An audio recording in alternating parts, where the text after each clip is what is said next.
Ankita, welcome to my YouTube channel. दोस्तों, आज मैं इस वीडियो में मैं इंट्रोडक्शन करूंगी सिस्टम ऑफ लीनियर इक्वेशन के बारे में। तो आज हम देखेंगे introduction to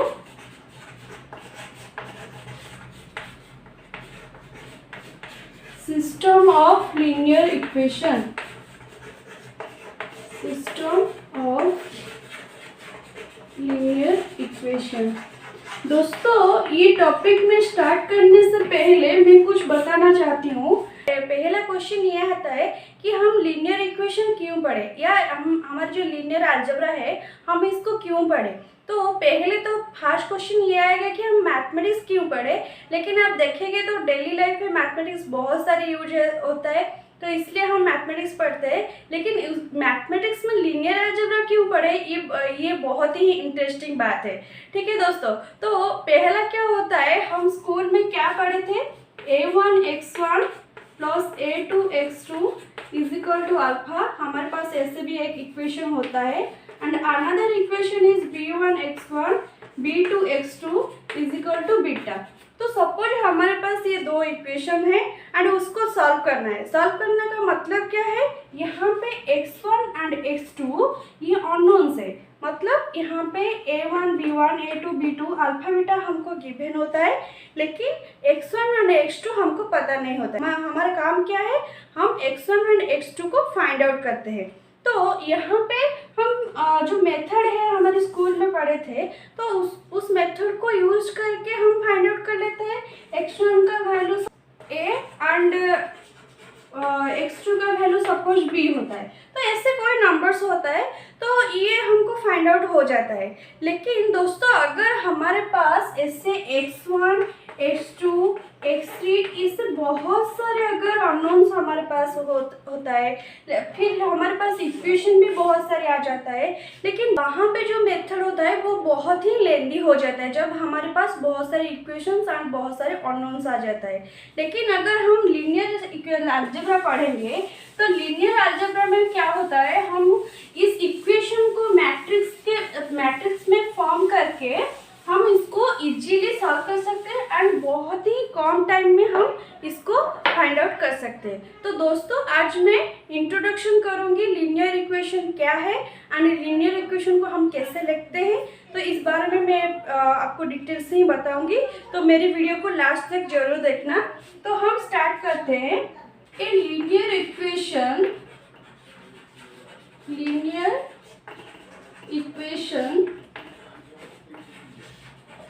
can be written in the standard form। इसको हम स्टैंडर्ड फॉर्म में कैसे लिखेंगे,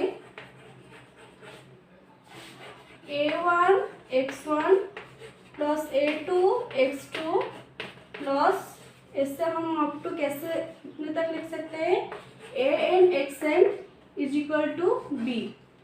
तो दोस्तों, यहाँ पे ये एक लीनियर इक्वेशन है।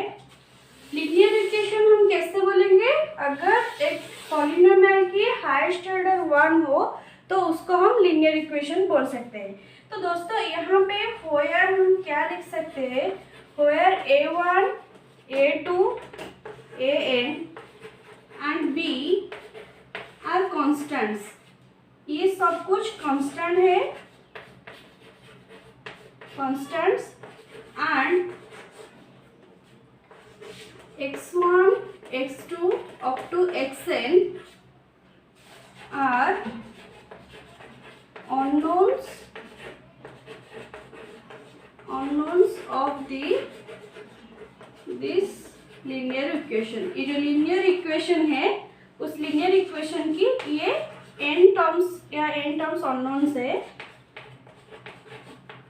दोस्तों, यहाँ पे जो a1 a2 an है, इसको मैं सपोज a के बोलती हूँ।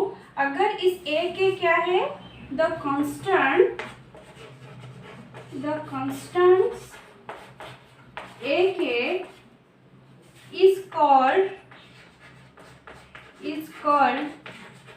the coefficient of xk। यहाँ पे जो k है ना दोस्तों, ये 1 to लेकर n तक है।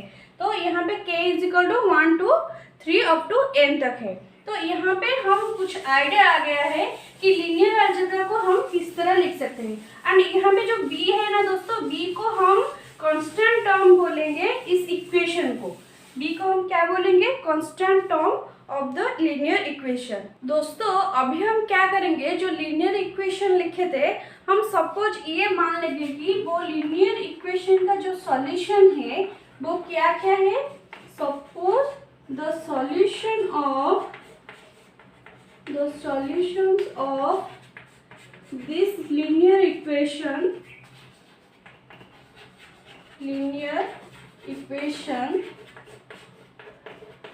आर, सपोज मुझे क्या मिलेंगे, x1 के वैल्यू मुझे k1 मिलता है, then x2 is equal to k2। इससे मैं कितने तक लिख सकती हूँ, xn is equal to kn। तो मुझे यहाँ पे x1 से लेकर xn तक की सारे वैल्यू मुझे मिल गए हैं। तो इस वैल्यू को मैं क्या करूँगी, एक वेक्टर फॉर्म में लिख लूँगी। तो u vector is equal to k2 k1 up to kn तक है। दोस्तों यहाँ पे जो u वेक्टर है ये n कंपोनेंट्स है। यहाँ पे कितने कंपोनेंट्स हो सकता है, यहाँ पे n कंपोनेंट्स है। दोस्तों अभी मैं एक एग्जांपल करती हूँ। इस तरह हम देख सकते हैं कि हम इसको कैसे रिप्रेजेंट करते हैं या एक्चुअली ये कैसे दिखने में ये कैसे होता है। एग्जांपल क्या है, ए लीनियर इक्वेशन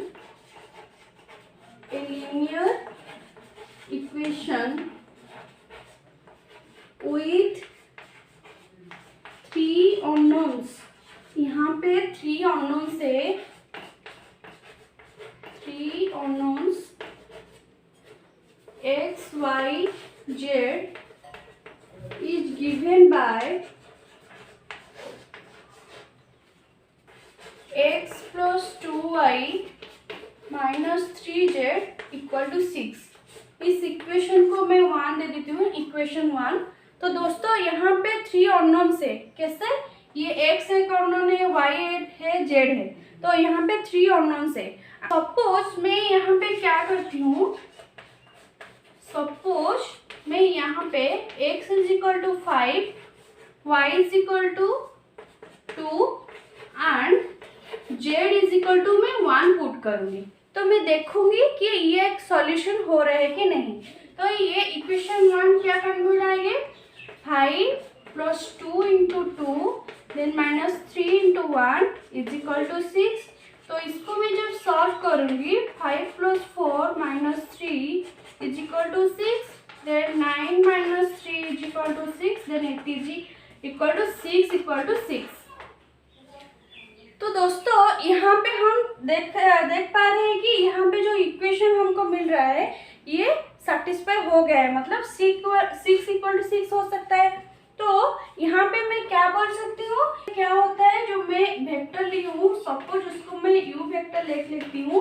तो u वेक्टर में क्या क्या आएंगे, x y z, and x y z हमारी क्या थी, 5 2 एंड 1। तो यहाँ पे जो u वेक्टर है, मैं ये बोल सकती हूँ कि u वेक्टर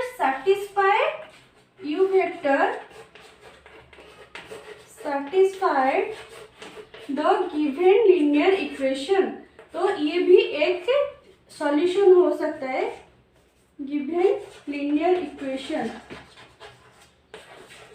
तो दोस्तों इस वेक्टर का मतलब, इस लाइन का कहने का मतलब क्या है, हमारे पास जो लीनियर इक्वेशन थे तो वो लीनियर इक्वेशन को ये वेक्टर सेटिस्फाई करता है, मतलब ये इस वेक्टर एक सॉल्यूशन हो सकता है वो लीनियर इक्वेशन का। दोस्तों अभी हम और एक वेक्टर लेंगे, suppose w is equal to 1 2 3। हम ये वेक्टर चेक करेंगे कि ये इस वेक्टर एक सॉल्यूशन हो रहा है कि नहीं। कौन सी किसका, हमारी जो लीनियर इक्वेशन क्या थी, x plus 2y minus 3z equal to 6। तो हम ये चेक करेंगे कि w जो हमारे पास वेक्टर है वो इस लीनियर इक्वेशन को सेटिस्फाई कर रहा है कि नहीं। तो हम क्या करेंगे, ये जो x 1 2 है तो इसका मतलब क्या है, x is equal to 1, y is equal to 2 and z equal to 3, तो मैं डायरेक्ट यहाँ पे पुट करूँगी। तो x प्लस मैं फिर से यहाँ पे लिख लेती हूँ, x equal to 1 plus 2 into 2 then minus 3 into 3 equal to 6। तो यहाँ पे क्या मुझे मिलेंगे, 1 plus 4 minus 9 equal to 6, then this is 5 minus 9 equal to 6, then this is minus 4 equal to 6। तो दोस्तों यहाँ पे देखिए -4 इक्वल टू 6 कभी हो सकता है क्या, कभी नहीं होंगे। तो यहाँ पे मैं क्या बोलूँगी, W does not satisfy the linear equation। तो यहाँ पे मैं क्या लिख सकती हूँ, hence W is not a solution of the given linear equation। हमारे पास जो लीनियर इक्वेशन थे उस लीनियर इक्वेशन का ये कभी भी सॉल्यूशन नहीं हो सकता है। तो इसका मतलब दोस्तों हम फाइंड आउट कर सकते हैं, जब भी हम x एंड y z का वैल्यू हम फाइंड आउट करते हैं उसको हम पुट करते हैं वही इक्वेशन में, लीनियर इक्वेशन में। तो हमारे पास जो a1 x1 plus a2 x2 plus a3 x3 ऐसे हम an xn तक लिखते थे इक्वल टू b। तो मुझे क्या मिला था, x1 equal to k1 and x2 equal to k2 then up to xn equal to मुझे kn वैल्यू मिले थे। तो मैं यहाँ पे क्या कर सकती हूँ, इस वैल्यू को मैं इस इक्वेशन में पुट करूँगी। तो मुझे क्या मिलेंगे, a1 k1 plus a2 k2 plus up to an kn। तो दोस्तों ये हमारे पास जो x1 x2 का वैल्यू मुझे मिला है, इसका मतलब ये इस इक्वेशन का सॉल्यूशन है। सॉल्यूशन का मतलब क्या है, जब भी हम इस वैल्यू को इस इक्वेशन में पुट करेंगे तो राइट हैंड साइड में जो वैल्यू मुझे मिलेंगे उसके साथ सेम ही होगा। तो हमारे जो सॉल्यूशन का मतलब क्या होता है, हमारी जो वैल्यू हमको मिलता है अगर वही वैल्यू को हम फिर से वही इक्वेशन में पुट करेंगे तो हमारी वो इक्वेशन को सेटिस्फाई करता है। दोस्तों ये थी introduction to system of linear equation. Then next video में मैं सिस्टम ऑफ लीनियर इक्वेशन के बारे में बताऊंगी एंड वहाँ पे देखेंगे कि यहाँ पे एक ही इक्वेशन थी, वहाँ पे बहुत सारे इक्वेशन होंगे एंड उसको कैसे सॉल्व करेंगे इस बारे में हम पढ़ेंगे। तो दोस्तों मेरी वीडियो आपको अच्छी लगे तो लाइक एंड शेयर जरूर करना and subscribe to my channel for more updates. Thanks for watching.